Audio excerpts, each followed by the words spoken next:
So I got to sleep in a little bit today because the last couple of days I had to wake up early for work, but I am working this afternoon. I woke up like about 8:30, and then was looking at my phone and I went on YouTube and I saw a video by Andy Edwards, and like most of the time I don't watch them because like I said there's that 15-minute rule. Like if you see something that's like 15 minutes, you're like, okay, I could watch this at 1.2 speed. But if you see something that's like 30, 40, but he was doing the top 10 worst bands, artists, and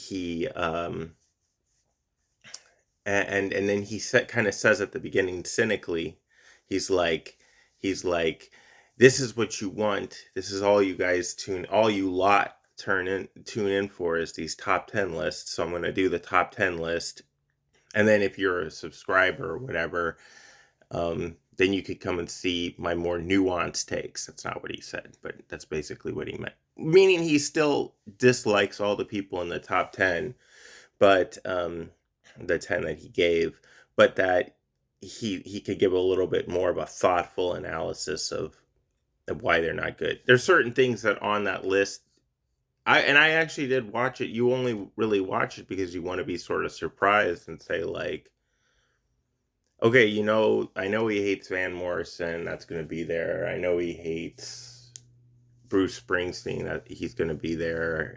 But then you're kind of like, well, what's going to fill in the rest? So he hates the Ramones. The Ramones are going to be there. You kind of he started out saying this is going to be about a kind of a newer band, and I was like, is he actually going to touch the Geese issue? That would be really, wouldn't that be really remarkable if Andy Edwards were to like have the wherewithal and be like, hey, there's this band Geese. I'd really like to know what Andy thinks of Geese. They're quite the scam, right? In their own way. Like you take he really did pick some sort of random things for the list. He like the Killers. I don't like the Killers. I actually actively dislike the Killers, but I wouldn't put them on any list of things that I hate. Um but And what was number 10? Oh, it was the Kings of Leon. I wouldn't even actually say that I actively hate the Kings of Leon. I actually remember when they had this song called Molly's Chamber or something, and they hadn't really blown up yet. Only the English magazines were promoting them. And then they had the Sex on Fire thing later, and I think whatever sort of indie cred they had had disappeared by that point. But that's modern rock music for Andy. He's not really familiar with Geese, but I really wish he was. Oh, when I see the notification like Andy Edwards of like 50 minutes on Geese, I'm really curious. I'll check that out.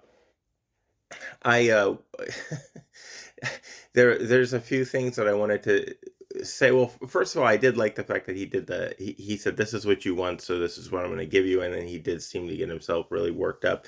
He picked the Simply Red guy and he attacked him. That was, I think, kind of surprising because I actually have like that Simply Red greatest hits. There was a time when um I would have like a lot of anxiety and stuff, and I'd hear that song Stars and reeling back the tears and things like that, that I was like, wow, this is very like soothing. I really dig this. So I like it.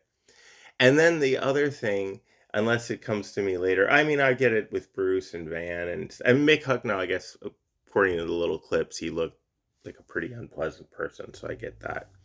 But, and then Patti Smith, I like Patti Smith. I only have Horses on CD or whatever, but I like Patti Smith as a person, and I listened to that audiobook of her reading Just Kids and stuff, and I think she's actually like a really good person, and I think it's kind of wrong to sort of besmirch her and attack her.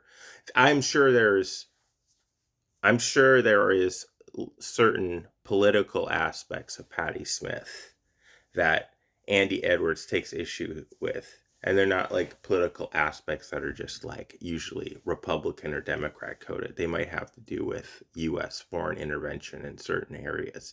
And I'm sure that's what Andy is a little bit more interested in. So what does he do? The thing that made me say, and I was like, I'm just gonna watch this, skip ahead a little bit, watching at 1.2, and I'm like, just gonna see what happens. And then maybe I'll do a top 10 of my own, but I'm like, I'm not gonna do a video now. I'm not. And then what does he do? At number two, he puts Neil Young.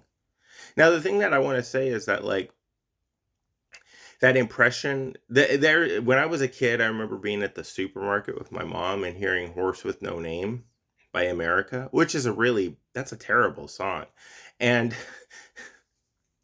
and I remember like later hearing Neil Young and kind of thinking that he was the Horse with No Name guy. I don't think Neil Young was really played on the radio so much when I was a kid. Neil Young, and I was talking to my buddy Sean about this recently. The Neil Young has kind of these two little career arcs, right? Um, one of them is very small. It's a very small thing. Actually, there's a thing that I want to say really quick, and this tied to Neil Young, and this ties to what Andy said about Kings of Leon. He's saying like basically the basic these sheeple people, the people that only buy like two albums a year, and they want to hear Kings of Leon and Brown Eyed Girl at a wedding reception, and he kind of wants to have those people's music views delegitimized. And I hear music sometimes like that, Counting Stars or whatever. You could imagine that's a big wedding reception banger, and there's lots of things like that. I like the fact that now he might have been hyperbolic, he probably was, but to a certain extent he's not, because all music nerds want to have the unwashed masses have their power of the power of their dollar as it goes towards propping up certain big pop stars, want to either take that power away from them or redirect it towards something that is more like valid and worthwhile, right? Because we know better than them. It's like a platonic kind of mentality. Uh, but I some of the stuff that the unwashed masses like, I like the Counting Stars song. I like different things, but there is this type of person that's only going to like maybe buy a CD or a record. Maybe they won't buy a record, but they'll maybe listen to music, just kind of like this random thing. I get that. And Andy and people that have that sort of, it's the rock snob kind of thing to a certain extent. Although Andy is not really a rock snob, he's a little different. But to take power away from those people and redirect it to people who are actually like making their lives about music. But I think that and it's an us and them mentality. But I don't know much more to say about that, but that think about that little dichotomy. Think about this wide swath of humanity that, yeah, they love Journey. They know like the three or four Journey songs that are on the radio or whatever. And then the smaller niche people that are watching Andy Edwards videos and Rick Beato videos, because that is still small, that are really interested in, you know, bands and artists and wanting to hear different albums and, really understand stuff. All all the people that are the legacy artists, they have both of those people in that those two forks in their audience. And those bands and artists and whatever, they all became the artists of the stature financially, prestige wise or whatever, primarily on the backs of those unwashed, ignorant sort of people. This so when we look at it that way, it's a quantitative thing. The Stones are as big as they are because a bunch of the unwashed masses know Satisfaction, uh, Miss You. I'm trying to think of the most generic, basic sorts of Stones songs. Brown Sugar, which they don't play anymore. Really just basic stuff. And so I think a lot of artists. I saw ads for Paul Simon's playing. Paul Simon, people don't realize he has lots of songs that are directed towards the non-music fan. The non-music fan who occasionally buys music, that's the person that if you win over and you get enough of them, They might even go to your concert. They're not concert people. That's a big audience for you, right? Neil Young only a couple times ever really made that concession towards that group of people. And what I was talking with my buddy Sean about is his longtime producer, David Briggs, is not the guy that he did it with. He did it pretty much on Harvest, and Briggs didn't produce that. Harvest had Heart of Gold on it. So Neil Young has only had maybe and then that Harvest Moon CD is I like a lot, and I don't think David Briggs produced that, although I have it here so I can look. But for the most part, Neil Young was it was not consciously trying to have hit records. He just didn't. He had like certain moments where he like venture had like a really nice produced album with whatever middle of the road kind of songwriting, and it sort of worked out for him, and that's where he made his stature. I actually don't have Harvest, but I think the thing that helped me get over my resentment or whatever towards Neil Young, because I did start to have resentment, was reading in Mojo about Tonight's the Night, and reading about sort of the mythology of the albums around this, which is, On the Beach, Zuma, Time Fades Away, and learning about sort of like Danny Whitten and the mythology and all this stuff that happened behind the scenes. These three are the Ditch trilogy, because after Harvest, he Time Fades Away from the Harvest tour. He kind of drives the whole bus into a ditch. And once I did that, and I was really captured, and there were drugs involved, but I was really captivated and captured by Tonight's the Night, and the feeling of just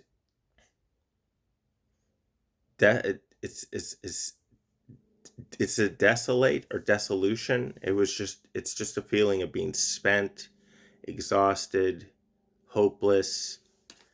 And I slowly, because of that album gave me this entryway into the greater Neil Young catalog, which, as you'll see, because I have a lot of it, I really did indulge, man. I can't even do a proper video. This is going to be a shorter video. Here's Harvest Moon. Neil Young and Bob Keith, man. Jack Nitzsche did some arranging on here. This is a really good album. This is one of his commercial albums. I think he has after the Gold Rush, which I don't have, he has Harvest and Harvest Moon. I really think those are the three commercial. Oh, you know what? Is it Freedom? That's what's rocking in the free world. I don't have that either. But I got all sorts of stuff, man. The soundtrack to Dead Man. This is the stuff that really, and then once you get into the idea of Neil Young, like rocking, Crazy Horse, really, this is actually an underrated album. It's from the soundtrack for a documentary Jim Jarmusch did. And then I want to say, look, it's like some Mojo sampler. I want to say something else. This is a really, you talk about, this is actually like Neil Young getting into like really long songs, like 20-some minute songs. It's almost like Swan's territory, Psychedelic Pill. You have to really be in the mood for this, but it's heavy, long stuff,